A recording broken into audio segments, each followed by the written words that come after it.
لا يكلف الله نفسا إلا وسعها، لها ما كسبت وعليها ما اكتسبت.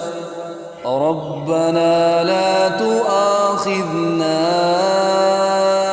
إن نسينا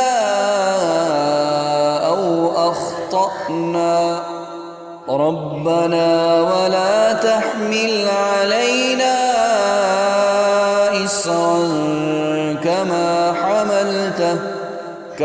حملته على الذين من قبلنا.